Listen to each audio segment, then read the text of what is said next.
지난 한 주간 우리는 대각성 전도 집회를 했습니다. 전도 집회 기간 동안 예수를 믿겠다고 결심하고 또 카드를 내신 분들이 한 607명 되는 걸로 알고 있는데요. 한 영혼이 천하보다 귀하다는 말씀에 비추어 보면 600개 이상의 천하를 얻은 것보다 더 귀한 큰 열매를 우리가 하나님 앞에서 함께 기뻐하고 즐거워하게 되었습니다. 아마 이 가운데 지난 대각성 전도 집회 때 결신하신 분들이 나와 앉아 계실 것입니다. 얼마나 하나님이 그들을 보시고 기뻐하실까요?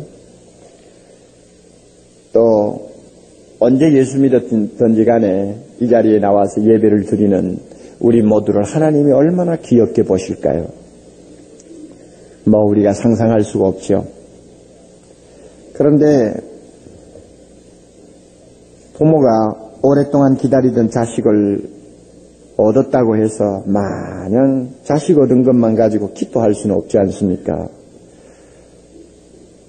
귀한 자식을 얻었으면 기쁨이 많은 것만큼 잘 키워야 한다는 무거운 책임이 부모의 어깨 위에 씌워진다는 사실을 우리는 잘 알고 있습니다. 수년 동안 자녀가 없어서 자녀를 기다리던 부부가 옥동자를 얻고 나서 얼마나 기뻐하는지. 그러나 기뻐할 줄만 알았지 자녀를 사람답게 키워야 한다는 일에 정성을 쏟지 못한 결과로 20, 30년이 지난 다음에는 그 자식 때문에 눈 속에 흙이 들어가는 날까지 고통당하고 부끄러움을 당하는 일을 우리는 한두 건 보는 것이 아닙니다. 우리 모두가 언제 교회에 발을 들여놓고 예수를 믿었던지 간에 교회에 들어온 이상 교회는 여러분을 영접하느라고 기뻐하는 데서만 머물러서는 안 되고 여러분을 이제 하나님의 자녀답게 키워야 되는 무거운 책임을 이제는 져야 하고 또 교회에 발을 들여놓은 여러분들은 이제부터 교회가 지도하는 대로 예수 믿은 바에는 하나님의 자녀답게 구원받은 하나님의 자녀답게 바로 살기 위해 양육을 받아야 하고 가르침을 받아야 할 책임이 있다는 사실을 잊어서는 안 됩니다. 그래서 오늘은 예수를 믿으면 어느 수준까지 바라보고 믿어야 하느냐 하는 것을 말씀드리려고 합니다. 여러분, 예수 믿는다는 것은 무엇을 의미합니까? 오늘 본문이 참 짧지 않습니까? 굉장히 짧지요. 가급적이면 외우도록 하시면 참 좋은데요. 그 6절을 우리가 보면 예수 믿는다는 것이 무엇인가 하는 것을 한마디로 요약합니다. 그러므로 너희가 그리스도 예수를 누구로 받았나요? 주로 받았으니. 바로 이게 예수 믿는 것입니다. 예수 믿는다는 게 바로 뭐냐? 예수님을 주님으로 받았다. 주님으로 영접했다 하는 뜻입니다. 이 말 속에는 1차적인 의미가 있고 2차적인 의미가 있습니다. 1차적인 의미는 예수 그리스도가 나의 구원자시요 그분만 믿으면 하나님 나라에 들어가는 줄 알고 예수 믿겠습니다 하는 결단을 하는 것이 바로 예수님을 주로 받는 것입니다. 지난번 대각성 전도 집회 때 여러분이 예수 믿겠다 하고 일어났죠? 꼭 같습니다. 그것이 바로 예수님을 주로 받는 것입니다. 그러나 이것은 아주 초보적인 것입니다. 제2차적인 의미가 있습니다. 제2차적인 의미는 뭐냐면 예수 그리스도를 절대 복종해야 할 주권자로 알고 그에게 충성을 맹세하는 것입니다. 이것이 제2차적인 의미입니다. 내가 주로 받았다 하는 말은 예수 그리스도에게 이제는 절대 충성하겠습니다. 예수님만이 나의 절대 권력자요, 절대 주관자요, 절대적인 하나님이십니다 하는 것을 시인하고 충성하는 맹세를 하는 것이 바로 예수 믿는 것입니다. 두 가지 의미를 여러분이 잘 알아두셔야 합니다. 그러므로 우리가 예수를 믿을 때는 막연히 천당 간다는 생각에서 예수를 믿었습니다마는 예수를 믿고 나서 내가 예수 믿는다는 것이 무엇을 의미하는가를 보면 그렇게 단순한 문제가 아니라는 것을 여러분이 알 수 있습니다. 한마디로 자기 생명을 가져다 준 하나의 결단이라고 여러분이 생각해야 합니다. 지금까지는 내가 누구에게 충성을 맹세하고 살았습니까? 나를 위해서 살았지 않습니까? 잠깐 텔레비를 켰더니 연속방송이 나와요. 지나가면서 들은 대화가 참 인상적이었습니다. 두 젊은 부부가 뭔가 틀어졌나 봐요. 부인이 말합니다. 나는 당신을 사랑하기도 하지만 당신보다 나를 더 사랑해요. 그래서 제가 지나가면서 웃기네 그랬죠. 그랬더니 옆에 있던 우리 집 사람이 그거 사실 아니에요 그래요. 사실이지. 사실인데 왜 웃긴다고 그래요? 듣기 싫으니까 웃긴다고 그런 거지. 사실이죠. 자기를 제일 사랑합니다. 그러니까 자기를 위해서 충성하고 자기를 위해서 충성을 맹세하면서 오늘까지 살아왔습니다. 그런데 예수 믿는다는 건 뭐냐? 내 충성의 대상을 바꾼다는 이야기입니다. 이것이 그리스도를 주로 받는다는 말입니다. 기억하세요. 그리고 이와 같이 예수 그리스도를 나의 구주로 고백하고 그 다음에 충성할 분으로 충성을 서약하면 그 다음에 자연히 따라오는 우리의 의무가 있습니다. 그 의무가 무엇입니까? 그 안에서 뭐 하는 것이요? 행하는 것입니다. 성경 덮지 마세요. 그 안에서 행하는 의무가 우리에게 따라오게 됩니다. 그 안에서 행한다. 글자 그대로 표현하면 예수 안에서 걸음을 계속 옮겨놓는다 하는 뜻이요. 그 다음에 더 그 의미를 성경적으로 바꾸어 놓으면 예수 그리스도의 뜻을 따라 그분을 위해서 순종하며 산다는 말이죠. 그러니까 충성 맹세했으니까 예수님이 원하는 대로 살아야 하지 않습니까? 그것도 한 번 살고 끝나는 것이 아니고 평생 끊임없이 살아야 한다는 말입니다. 그래서 이 본문을 우리나라 말로는 이렇게 번역했지만 원칙은 그 안에서 계속 행한다 하는 연속성을 강조하고 있습니다. 이것이 우리 의무입니다. 다시 말하면 내 중심으로 살지 않고 예수 중심으로 사는 생활을 말합니다. 나의 기쁨을 추구하는 삶이 아니라 충성을 맹세한 주인 대신 예수의 기쁨을 위해서 모든 것을 포기하려고 하는 삶을 말합니다. 내 뜻대로 행하는 생활이 아니라 하나님의 뜻대로 행하는 삶을 말합니다. 세상의 유행대로 생활하고 따라가는 스타일의 삶이 아니라 하나님 나라의 원리대로 따라가는 삶입니다. 이것을 일컬어서 예수 안에서 행한다 이렇게 말합니다. 이것은 우리의 의무입니다. 여러분 예수 믿겠다고 여러분이 결심하셨나요? 그리고 지금까지 교회 생활을 수년 동안 하셨나요? 예수님이 나의 구주다 하는 고백에서 머물면 안 됩니다. 충성을 맹세한 사람답게 예수 그리스도가 원하는 수준의 삶을 살아야 합니다. 이것이 그 안에서 행하는 것입니다. 어떻게 하면 그 안에서 행하는, 예수 안에서 행하는 수준의 삶을 살 수 있습니까? 우리 힘으로 가능합니까? 우리의 결심으로 가능합니까? 아니요. 안 됩니다. 그러므로 하나님이 거기에 해당하는 어떤 방법과 또 필요한 은혜를 주셔야만이 가능합니다. 하나님이 가르쳐 주신 방법이라고 할까요? 은혜가 뭐냐 하면 7절에 있는 말씀입니다. 우리가 예수를 주로 받아서 그 안에 행하기 위해서 무엇이 꼭 필요하냐? 예수 안에 뭐 하는 것입니까? 뿌리를 박는 것이요. 예수 안에 세움을 입는 것입니다. 그래서 우리의 믿음이 점점 강해져서 어디까지 가야 합니까? 어디까지 가야 해요? 감사가 넘치는 자리까지 가야 합니다. 가야 합니다. 그러므로 우리가 예수님에게 절대 복종하고 충성하면서 살려고 하면 예수 안에 뿌리를 박아야 합니다. 이것은 나무를 비유하는 말입니다. 나무가 쓰러지지 아니하고 계속 자라려면은 땅속 깊이 뿌리를 내려야 하지 않습니까? 마찬가지로 우리가 예수에게 절대 복종하고 충성하면서 살려면 우리가 예수 안에 뿌리를 깊이 내려야 한다는 이야기입니다. 그러지 아니하면 쓰러져요. 그러지 아니하면 자라지도 못해요. 예수 안에 뿌리를 깊이 내리고 예수님이 주시는 영양분을 공급받고 예수님으로부터 생명을 이어받아야 그 다음에 쓰러지지 않고 주님이 원하는 삶, 감사가 넘치는 삶까지. 그래서 예수를 주로 모시고 예수 안에서 행하는 삶이 부담스럽거나 의무감에서 하는 것이 아니라 감사가 넘쳐서 자진해서 기쁨이 충만하여 자원해서 하는 삶을 살도록 되는 것입니다. 이걸 주님이 원하거든요.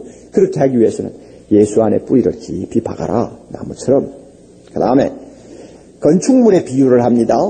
예수 위에 털을 닦고 집을 세우듯이 우리가 예수 위에 털을 닦아야 한다. 예수 안에 털을 닦아야 한다 하는 말입니다. 그래야만이 바람이 불어도 무너지지 않고 그 집은 바로 서 있을 수 있습니다.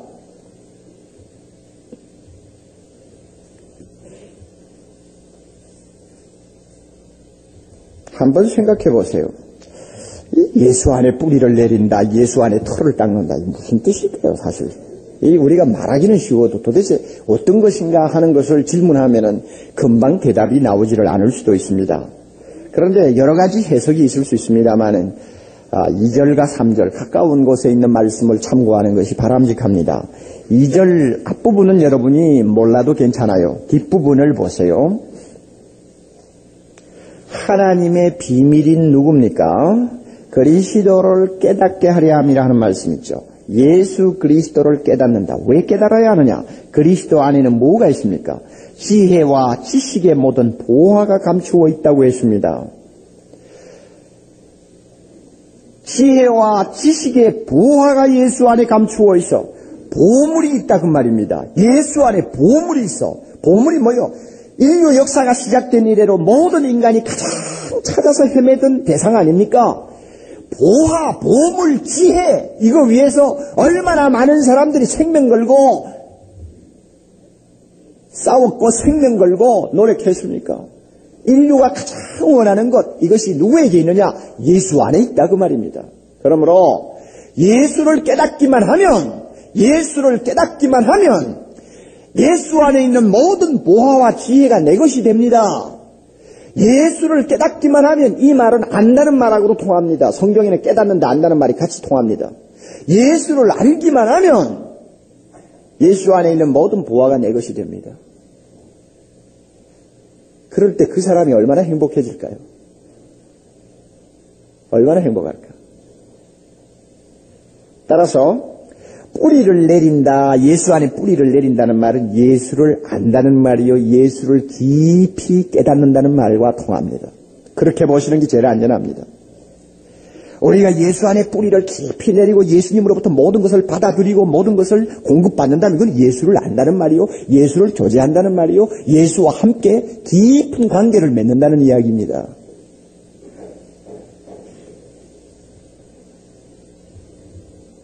그렇게만 되면 우리의 믿음은 점점 자랍니다. 예수를 아는 것만큼 우리 믿음은 자랍니다. 예수를 아는 것만큼 우리는 감사가 넘치는 사람이 됩니다. 예수를 모르는 것만큼 우리의 믿음은 약합니다. 그러니까 믿음이 좋다 나쁘다는 예수님을 안다 모른다를 이야기하는 것과 같습니다.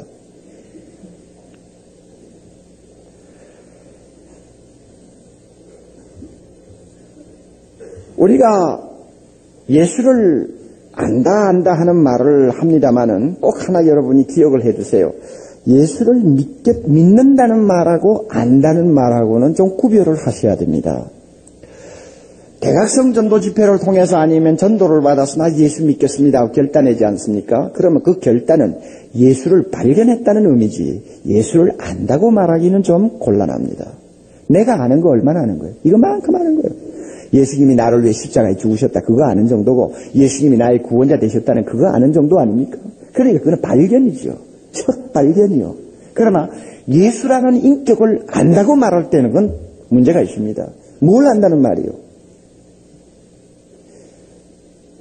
교회 다니시는 분들 보면은 그저 몇 년 다니면서 대충 그저 듣고 어느 정도 좀 설교를 통해서 배운 것을 가지고 예수 다 아는 것처럼 이야기를 하시는데 이것은 좀 지나치고 사실은 좀 부끄러운 이야기입니다. 예수를 우리가 얼마나 압니까? 어떤 부인이 남편이 세상을 떠났어요. 남편의 유해 앞에서 눈물을 흘리던 부인이 목사님, 저는 이 남편과 15년을 살았습니다마는 아직도 저는 이 남편을 잘 모릅니다. 사실 그 말이 옳지요. 부부가 한 생을 20년, 30년, 40년을 삽니다마는 알면 얼마나 합니까? 왜 그런가 하면은 그 인격과의 만남이기 때문에 그 안다는 것은 굉장한 차원이 있습니다. 여러분, 똑같이 허물이 많고 똑같이 사실은 제한성을 갖고 있고 그래서 조금만 신경을 쓰고 보면은 마음에 있는 것까지 어느 정도 읽을 수 있는 그런 가냘픈 인간끼리도 서로 안다고 말하는 것은 그렇게 쉬운 일이 아니라는 것을 알지 않습니까? 그만큼 가까이 많이 사귀어야 되고 그만큼 함께 있어 보아야 되고 그만큼 많은 대화를 나누어 보아야만이 그리고 그만큼 많은 시간을 좀 보내어야만이 비로소 나 그 사람 좀 안다 하는 말을 할 수 있습니다. 그런데 예수가 누굽니까? 하나님이시요. 예수가 누굽니까? 죄 없는 사람입니다. 예수가 누굽니까? 창조자입니다. 예수가 누굽니까? 전지전능하신 하나님의 속성을 가지신 우리의 구원자입니다. 내가 그분을 안다? 어느 정도로 안다고 말할 수 있습니까? 우리가 가지고 있는 지식은 부분적이라 예수를 안다고 말하기에는 너무나 빈약하다는 것을 잘 압니다. 그러므로 함부로 내가 예수 안다는 말을 하지 마십시오.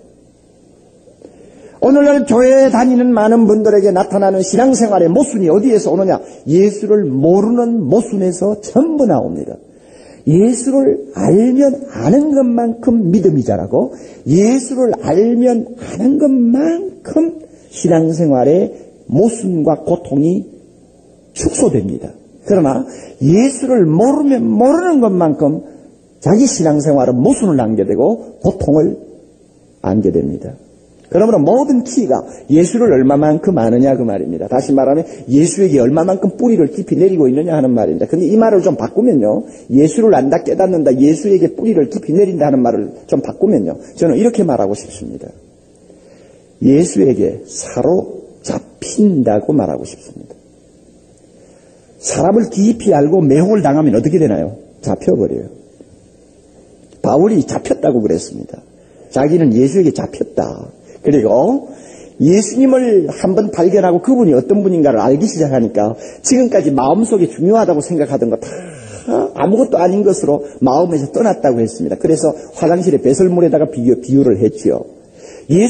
바울은 예수님을 너무 잘 알고 너무 깊이 알다가 보니까 나중에 그의 마음속에 지금까지 좋다 하고 크게 생각했던 것들이 아무것도 아닌 것처럼 그림자 사라지듯이 다 사라지는 것을 느꼈습니다. 그리고는 자기도 모르게 예수에게 사로잡혔어요. 예수 때문에 완전히 매혹당했어요. 이제는 마음속에 예수 위에는 그만큼 그분과 견줄 만한 어떤 가치가 전혀 없습니다. 이 정도 되면 우리는 말할 수 있습니다. 나는 예수 안에 뿌리를 내리고 있다. 예수를 안다. 예수를 안다. 예수를 깨달았다. 이렇게 말할 수 있습니다. 여러분 어느 수준입니까?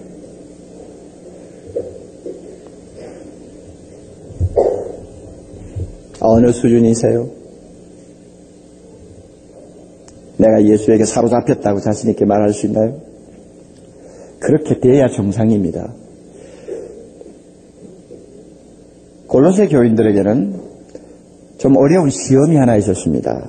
뭐냐면 그 교회 안에 좀 이상한 사람들이 들어와가지고는 예수를 좀 잘 믿어보겠다는 사람을 자꾸 방해하는 거예요. 어떻게 방해하느냐 하면 야 예수만 잘 믿으면 되는 줄 아니? 그 예수만 믿어가 되냐?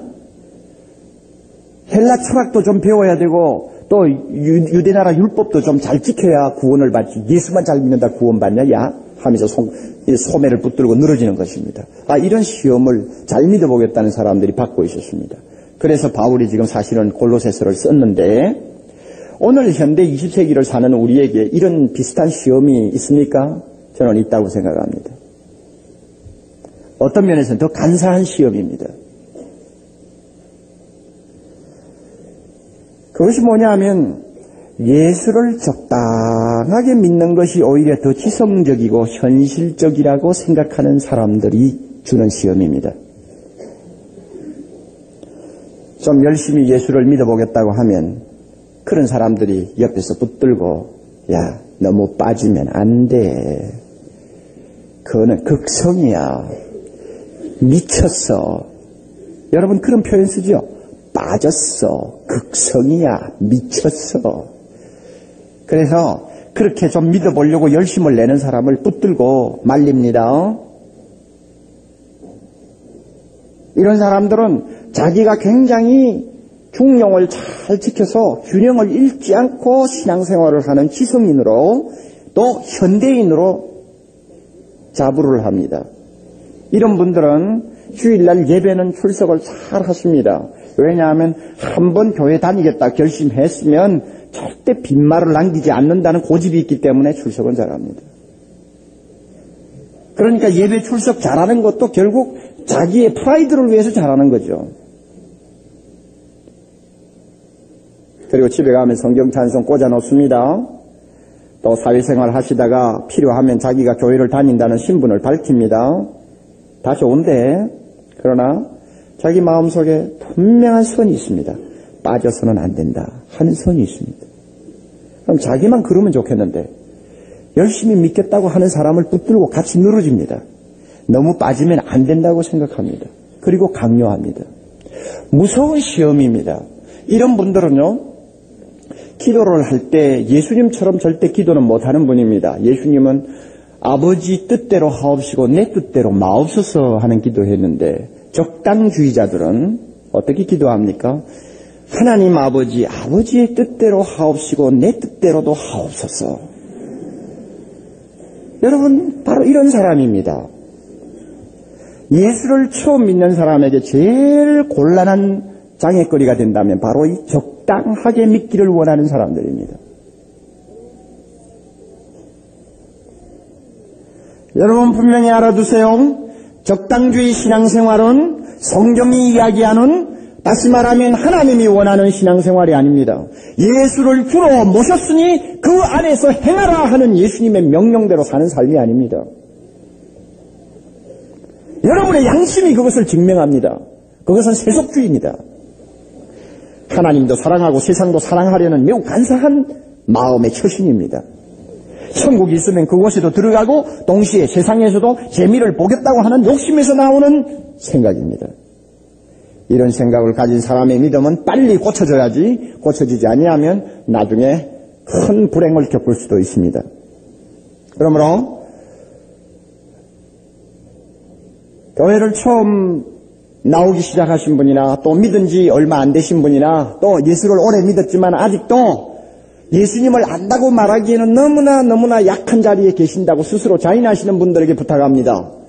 여러분 주변에 사람을 잘 사귀고 여러분 주변에 사람을 잘 두세요.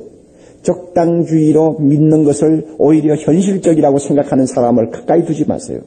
그런 분들 가까이 두면 그 피해는 값으로 따질 수가 없습니다. 나중에 후회할 수도 없습니다. 후회해봐야 소용도 없어요. 오늘 대한민국 교회가 왜 사회로부터 비난을 받습니까? 예수를 너무 잘 믿어서 비난받습니까, 여러분? 오늘날 교회 안에 왜 고통스러운 문제들이 많이 일어납니까? 예수를 잘 믿어서 고통스러운 문제가 일어납니까? 적당하게 믿으려고 하는 사람들 때문에 교회가 오늘날 멍이 들고 근본적인 정신을 다 상실하고 껍데기만 남아가는 현실을 여러분이 보셔야 합니다.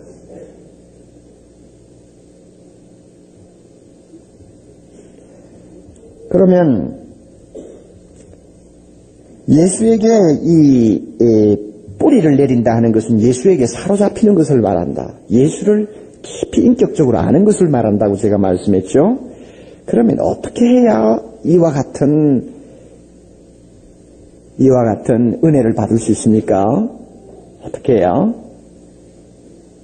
7절 중간에 아주 짧은 말입니다만은 중요한 키가 되는 말씀 하나 있습니다. 어떻게 해야 예수를 잘 알 수 있어요? 어떻게 해야 예수에게 붙들리고 사로잡힐 수 있나요? 우리 다 하고 그렇게 되고 싶은데 안 되지 않습니까? 왜? 어떻게 하면 그렇게 되나요? 7절 중간에 교훈을 받은 대로 하는 말씀 주의하십시오. 교훈을 받은 대로 하는 말, 다른 말로 바꾸면 배워야 한다 하는 말입니다. 배우라 그 말입니다. 성경 말씀은 예수 그리스도를 우리에게 가르치고 보여주는 유일한 진리요 유일한 길입니다. 성경을 배운다는 것은 곧 예수를 아는 것입니다. 이것은 단순히 몇 가지 지식을 암기한다는 의미가 아닙니다. 성경을 통해 예수님이 나타나십니다. 성경 안에 예수님이 걸어다니시는 모습을 봅니다. 성경 안에 예수님이 말씀하시는 음성을 듣습니다. 성경 안에 예수님과 만날 수 있습니다. 성경 안에서 우리는 예수님과 깊은 교제를 나눌 수가 있습니다. 성경 안에서 우리는 예수님과 높은 신비스러운 어떤 경지까지도 맛볼 수가 있습니다. 왜냐하면 성경은 살아계신 예수 그리스도를 우리에게 알려주는 것이요, 또한 보여주는 것이요, 만나게 하는 분이요, 듣게 하는 분이기 때문에 그렇습니다. 그래서 예수 그리스도를 말씀이라고 번역한 성경도 있습니다. 그만큼 성경은 살아계신 예수 그리스도를 우리에게 전해줍니다. 따라서 우리가 예수님에게 사로잡히기를 원합니까? 예수를 좀 깊이 깨닫고 알기를 원합니까? 다른 도리가 없어요. 성경 배워야 합니다.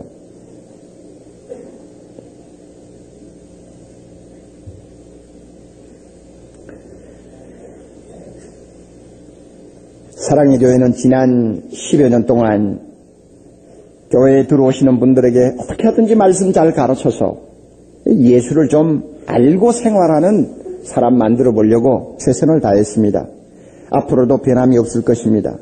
지금 여러분 주보에 항상 끼어 나오는 다락방 모임 보고서를 보시면 그 뒤에 통계가 나옵니다. 그런데 그 통계를 여러분이 보시면 매주마다 다락방에 출석하는 우리 교회 교인들의 수가 얼마나 되느냐 하는 것을 알 수 있는데 남녀 합해서 그저 한 2,000명에서 조금 더 됩니다. 우리 교회 일주일에 그래도 한 번이라도 시간을 내고 틈을 내어서 형제들과 모여가지고 성경 펴놓고 예수가 누구신가를 배우고 예수와 만나고 예수와 교제하고 예수를 아는 데서 점점 믿음이 자라기를 바라는 사람들이 한 2,000명 된다 그 말입니다. 그리고 결석하는 분들까지 합하면 2,500 내지 600 되겠죠. 또 대학부와 청년부에서 매주마다 한 번 만나면 2시간, 3시간씩 성경 펴놓고 공부하는 착실한 우리 젊은이들이 한 400명은 됩니다. 그러면 사랑의 교회 안에서 날마다 하나님의 말씀을 통해 예수를 좀 알고 싶어하고 깨닫기를 원하는 사람들이 줄잡아 그래도 한 3,000여 명은 된다는 이야기입니다. 이런 분들은 다락방에 나갑니다. 이런 분들은 수요일 예배에 와서 말씀을 배웁니다. 이런 분들은 또한 다른 여러 가지 프로그램에 참석을 합니다.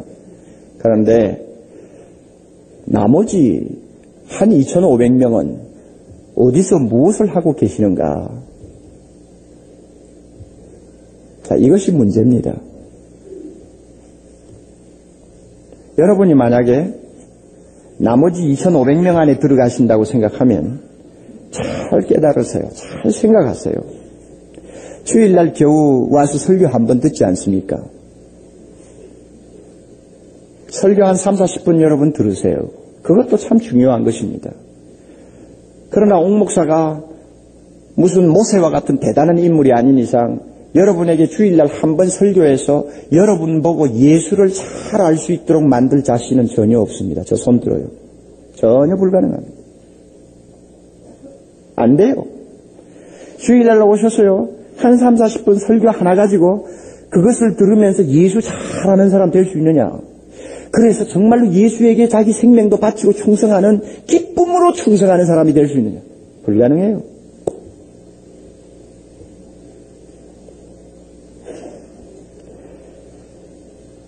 존 번연이 쓴 첼로 역정에 나오는 인물 하나가 있습니다. 그 사람의 이름은 무지라고 합니다. 무지. 이것은 옷감 이름도 아니고 또 무조각 이름도 아닙니다. 무지. 예, 좀 무식하다는 이야기죠. 근데 이 무지가 나오는데 참 재미있는 사람입니다. 무지가 지금 천국을 향해서 가고 있어요.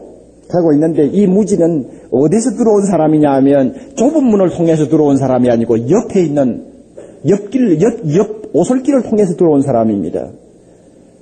그것은 뭘 의미하느냐 하면은 우리 다 잘 압니다만은 성경을 공부한다는 것은 쉬운 일이 아닙니다. 시간 내야죠. 정력을 쏟아야 되죠. 여러분 다른 거 만삭해 쳐놓고 매달려야 어떤 때는 성경을 공부하고 비로소 성경에 눈을 열지 않습니까?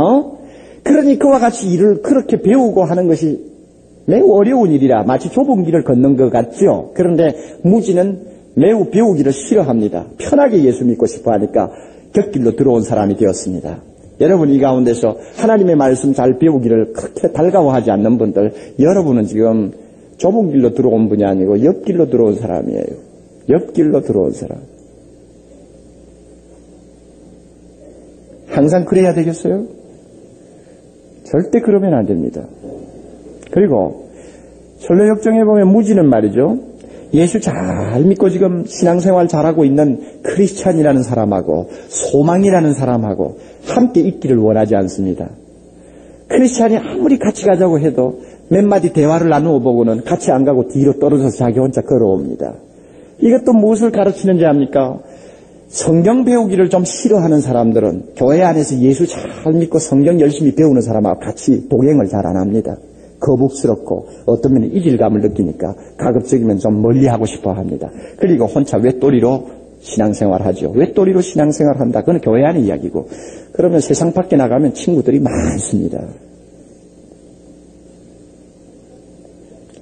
이 무지는 말이죠, 항상 자기가 자랑하는 거 있습니다. 그것은 나는 천당이 있는 것도 믿고 그 다음에 예수가 계시는 것도 믿는다, 동의한다 하고 자랑을 하고 있습니다. 그러나 무지가 이렇게 동의한다고 자랑하는 것은 진짜 믿음이냐 할 때는 믿음이 아닙니다. 진짜 믿음은 예수를 알고 싶어하는 갈증이 생기는데 이 사람은 그 갈증이 없어요. 그러니까 엉터리야 그 말이에요.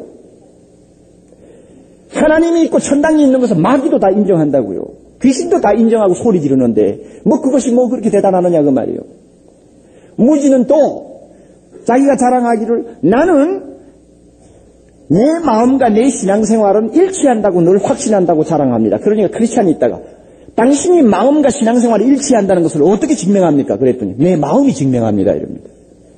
그럼 이건 뭘 말하느냐 하면 자기가 지금 어떻게 신앙생활을 하고 있으며 자기가 잘하고 있느냐 못하고 있느냐를 평가하는 척도가 하나님의 말씀도 아니요 예수 그리스도도 아니고 순전히 자기 마음이에요. 성경을 잘 모르니까 모든 것을 자기 생각대로 판단합니다. 이것이 정상이냐? 정상이 아닙니다.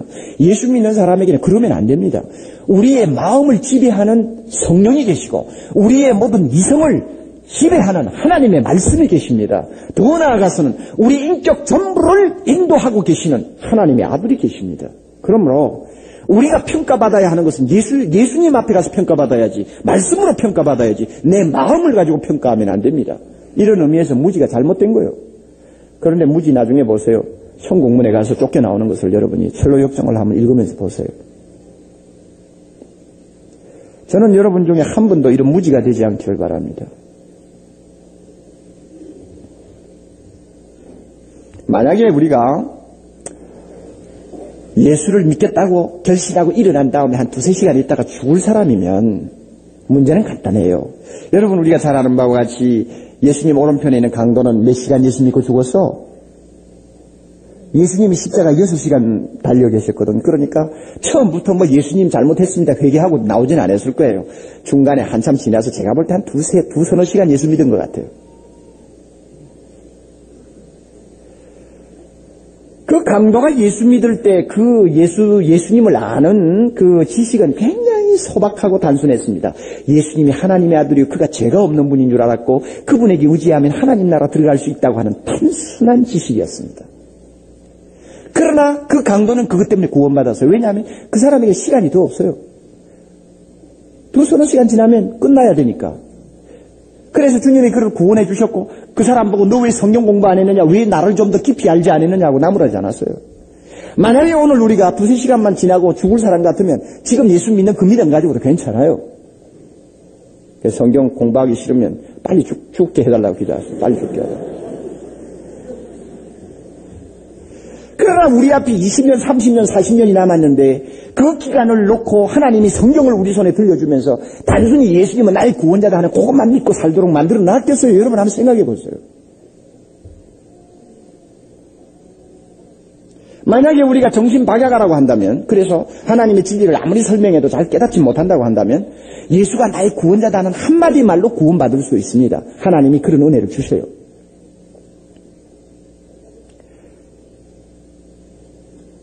얼마 전에 스코틀랜드에서 일어난 일이죠. 그 스코틀랜드에 고아원이 있는데 그 고아원에는 정신박약 아이들을 전부 다 수용하는 곳입니다. 그리고 그곳에서 아이들에게 성경을 가르치는데 뭘 알아들어야 제대로 가르치지. 그러니까 지능이 낮아가지고 못 알아들으니까 성경 이야기를 율동을 가지고 노래를 통해서 가르쳐 주려고 노력을 합니다. 중에 하나가 이런 거예요. 삼위일체, 성부, 성자, 성령 하나님을 가르치면서 이렇게 가르치죠.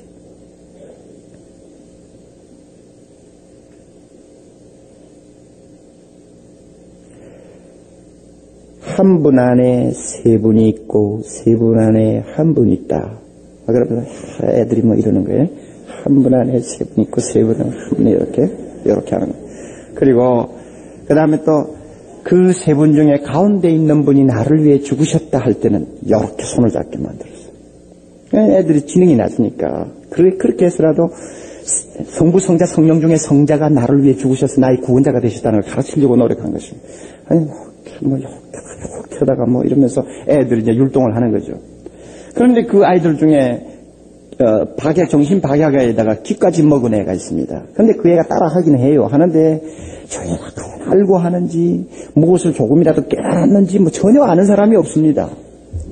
그런데 어느 날 저녁에 그 고아원에 화재가 났습니다. 불을 끄고 나서 조사를 해봤더니 그 귀먹은 아이가 실식을 해서 죽어 있는데 어떻게 하고 죽어 있느냐 하면 이렇게 하고 죽어 있다. 이렇게. 응? 이게 뭘 의미할까? 그 아이는 뭔가 하나님 잡았다고 말이에요. 셋 중에 요것만 잡으면 구원받는다는 뭐 아연한 어떤 지식을 그가 얻은 것입니다. 그러니까 자기 생명이 위급해지자 자기도 모르게 이걸 잡았다고 말이에요. 만약에 우리가 정신박약하라고 한다면 이렇게 하고도 천당 들어갈 수 있어요. 그러나 저나 여러분이나 정신박약합니까? 그래서 이래가지고 갈 거예요, 정말? 한 분 안에 세 분이 있고 세 분 안에 한 분이 있다. 그러면 애들이 뭐 이러는 거예요.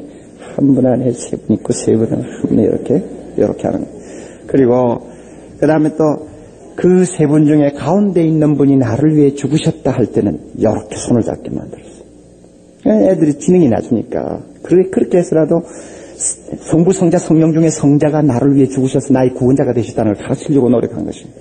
아니 이렇게 하다가 뭐 이러면서 애들이 이제 율동을 하는 거죠. 그런데 그 아이들 중에 정신박약에다가 귀까지 먹은 애가 있습니다. 그런데 그 애가 따라 하긴 해요. 하는데 저희가 알고 하는지 무엇을 조금이라도 깨달았는지 뭐 전혀 아는 사람이 없습니다. 그런데 어느 날 저녁에 그 고아원에 화재가 났습니다.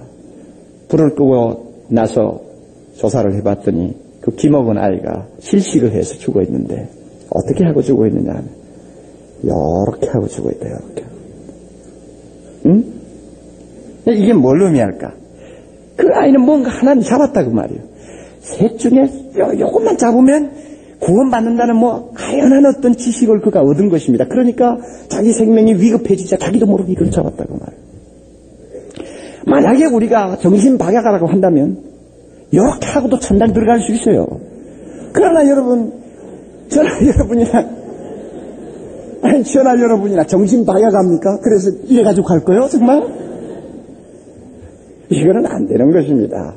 하나님께서 우리를 예수 믿도록 하셨을 때는 그렇게 낮은 자리에서 그냥 발전도 없이 지나도록 해주시지 않았습니다. 예수님에게 사로잡힐 수 있을 정도로 예수를 알 수 있게 우리에게 성경 주셨습니다. 그러므로 배우는 자는 예수와 만나고 배우는 일을 사모하고 힘쓰는 자는 예수와 깊이 사귀게 됩니다. 그리고 그분을 알면 알수록 나도 모르게 모든 것을 그분에게 송두리째 드리고 싶은 생각이 듭니다. 그리고 내 마음속에 그분 하나만 생각하면 감격하고 감사하고 그분 하나만 생각하면 어떤 환경에서도 찬송할 수 있는 사람이 되어버립니다. 그리고 예수님을 위해서 사는 것, 예수님을 위해서 내 시간 바치는 것, 예수님을 위해서 내 마음을 드리는 것, 이것은 부담스럽고 짐스러운 것이 아닙니다. 그에게 절대적으로 충성을 서약하는 것은 억지로 하는 것이 아닙니다. 내 마음에서 우러나서 뜨겁게 하는 것입니다. 신앙생활의 고지가 바로 이것입니다. 여러분, 예수 믿으실 바에는 이런 고지에 오셔야 됩니다. 왜 그렇게 짐스럽게 신앙생활을 합니까? 힘스럽게 신앙생활을 하는 이유는 예수를 그만큼 모르기 때문입니다. 그분을 좀 더 배우면서 알기만 하면은 금방 발전하는데, 땅에 뿌리를 깊이 내린 나무가 쑥쑥 자라듯이 성경 말씀 배우려고 노력하면서 그 말씀을 붙들고 여러분이 좀 힘만 쓰면 예수님을 자꾸 알매 따라서 내 믿음은 부쩍부쩍 늘어나고, 동시에 내 가슴에는 그리스도 때문에, 예수가 주신 구원 때문에, 주님이 주신 영원한 나라 때문에, 예수님이 나와 함께 하시는 확신 때문에, 예수님이 성령을 통해서 나에게 부어주시는 하나님의 사랑과 감사 때문에 어떤 환경에서도 세상 사람들이 따라오지 못하는 감격과 기쁨과 성결한 삶을 사는 사람이 되는데, 왜 예수를 모르기 때문에 그렇게 손해를 보시느냐 그 말입니다. 신앙생활은 날마다 울고 짜는 생활이 아닙니다. 할 수 없어서 일어나가지고 옷 갈아입고 성경 들고 그냥 사지로 끌려가는 누구처럼 끌려가는 그런 생활이 아니에요. 예? 신앙생활은 그런 생활이 아닙니다. 급하면 소방수 112를 돌리듯이 급할 때만 찾아와서 하나님 부르는 게 신앙생활 아닙니다. 그렇게 하려면 저기 가까운 데 있어, 가까운 데.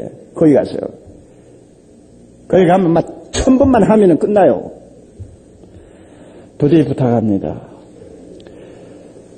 좀 배우세요. 우리 교회는 새가족 모임을 위시해서 평신도 성경대학 제자훈련, 사역훈련, 다락방, 수요, 강해, 그 다음에 여러분 그 외에 여러 가지 프로그램들이 여러분을 기다리고 있는데 예수를 알아야 되지 않습니까? 날마다 이루지 않도록 부탁합니다. 이번에 예수 처음 믿으신 분들, 여러분 지금 믿은 그 상태가 지금 다 된 걸로 생각하지 마세요. 이제 겨우 이거 했어요. 이제부터는 예수님 때문에 정말 기뻐 뛰는 사람이 되어야 합니다.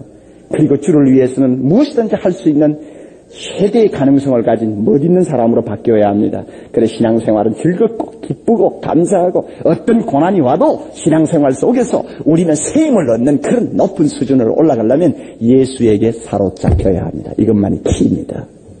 우리 찬송 하나 합시다. 조금 전에 부른 찬송, 또드리치가 쓴 찬송, 몇 번을 불러도 좋아요. 저는 이런 찬송 한 30분을 부르고 싶을 정도입니다. 209장이죠. 자, 예수 믿고 새 사람이 되었죠. 예수 믿고 우리 죄 용서받은 하나님의 축복을 발견했습니까? 그러면 이 몸과 마음 다 바쳐서 영광의 주님을 늘 섬기고 싶은 사람이 됩니다. 그래서 주님을 섬기고 주님에게 충성을 맹세하는 그 삶이 너무 기뻐서 기쁘고 기쁜 날마다 기뻐하면서 찬송하는 사람이 됩니다. 우리 이왕 예수 믿으려면 그렇게 좀 믿자 그 말입니다. 한번 불러보세요. 같이 머리 숙입니다.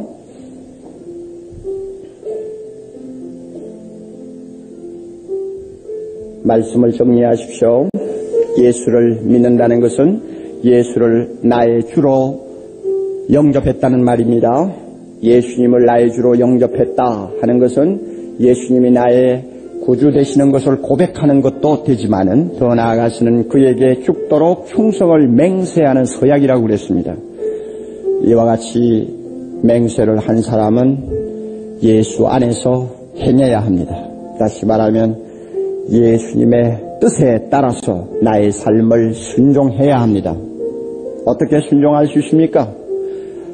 나무가 뿌리를 내리듯이 예수 안에 우리가 깊이 뿌리를 내려야 합니다. 다시 말하면 예수를 알아야 하고 깨달아야 하고 예수에게 사로잡혀야 합니다. 그렇게 되면 우리는 믿음이 더욱 강해지고 나중에는 마음속에서 기쁨이 충만해서 예수 위에서 살고 예수에 죽으라는 것도 기쁨으로 할 수 있습니다. 어떻게 하면 그렇게 할 수 있습니까? 방법은 하나, 예수를 가르쳐주는 하나님의 말씀을 부지런히 배우는 것입니다. 배우면 예수님을 알게 됩니다. 배우면 예수님 만나게 됩니다. 배우면 예수님 눈을 뜨고 보게 됩니다. 여러분은 지금 현재 어느 수준에 와 있습니까?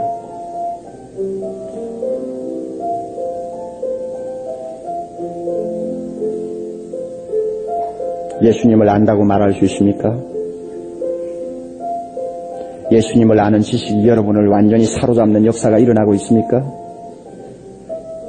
예수 때문에 가치관이 달라지고 예수 때문에 항상 기뻐할 수 있는 마음이 됩니까? 만약 그렇지 못하다면 말씀을 부지런히 배우는 자리로 나오시기 바랍니다. 하나님 아버지, 감사합니다. 오늘 이 시간 주의 말씀을 앞에 놓고 우리가 예수를 믿는다는 것이 무엇을 의미하는가를 배워싸우며 예수를 믿으면 어떤 삶을 살아야 하는가를 배우게 해주심을 감사합니다.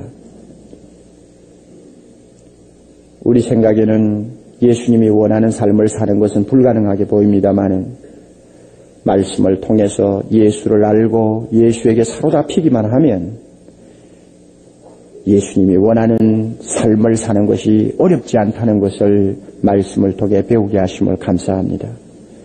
주여, 예수님이 나의 구주라는 것을 믿는 자리에서 마냥 머물지 말게 하시고 이제는 예수 위에서 충성을 맹세한 주의 종답게 기쁜 마음으로, 벅찬 마음으로 감격에 겨워 주를 위해서는 무엇이라도 아낌이 없이 다 드릴 수 있을 만큼 세상의 것 다 갖지 못해도 예수 때문에 기뻐하고 감사할 수 있는 사람, 하나님, 참으로 이와 같은 수준에까지 우리 교회 성도들을 끌어올려 주시기를 원합니다. 아버지, 예수를 너무 모르기 때문에 신앙생활 피해를 보는 형제자매들이 한두 명이 아닙니다. 주님, 그들에게 뜨거운 마음을 주셔서 하나님 말씀 앞으로 나와 배우기를 사모하는 귀한 영혼들 되도록 오늘 이 시간 복 빌어주시고, 특별히 예수 믿은 지 얼마 안 되고 이번 대각성 전도 집회를 통해서 예수 믿기로 결심한 주의 자녀들 그대로 내버려 두지 마시고 하나님 말씀을 통해서 예수 만나고 예수 알고 예수에게 사로잡히는 놀라운 일들이 일어나게 해 주시옵소서. 예수님 이름으로 기도하옵나이다.